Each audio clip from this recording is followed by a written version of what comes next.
السلام علیکم ورحمۃ اللہ وبرکاتہ۔ میرے محترم بھائیوں اور دوستو، کتب احادیث میں مسواک کے جو فضائل آئے ہیں ان میں سے 4 فضائل میں آپ کے ساتھ شیئر کرنا چاہتا ہوں۔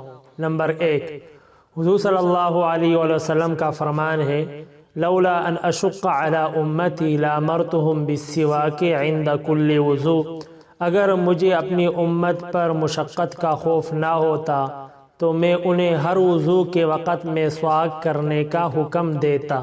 نمبر 2، تفضل الصلاة التي يستاق لها على الصلاة التي لا يستاق لها 70 ضعفا۔ وہ نماز جو مسواک سے پڑھی جائے اس نماز پر جو بغیر مسواک کے پڑھی جائے 70 گنا فضیلت رکھتی ہے، یعنی بغیر مسواک کے نماز پڑھنے پر 1 نماز کا ثواب ملتا ہے اور مسواک کے ساتھ نماز پڑھنے پر 70 نمازوں کا ثواب ملتا ہے۔ نمبر 3، السواک مطہرۃ للفم مرضات للرب۔ مسواک منہ کی صفائی کا اور رب کی خوشنودگی کا ذریعہ اور سبب ہے۔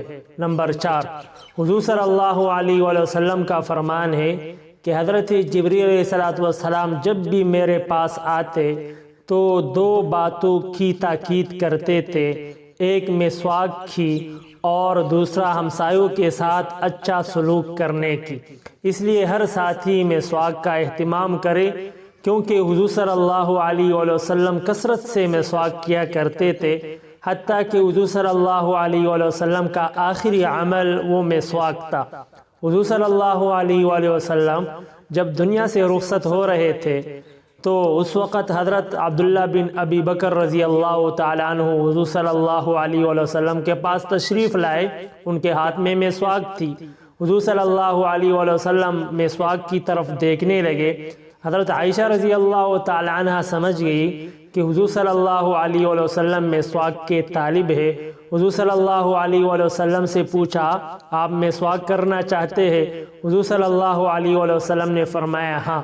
حضرت عائشہ رضی اللہ تعالیٰ عنہ فرماتی ہے کہ میں نے اپنے بھائی کے ہاتھ سے مسواک لیا اور اسے دانتوں سے چبایا، خوب نرم کیا، پھر میں دھونے کے لیے گئی۔ حضور صلی اللہ علیہ وآلہ وسلم نے فرمایا، عائشہ، مسواک دھونے کی ضرورت نہیں ہے، مجھے ایسے ہی دے دو۔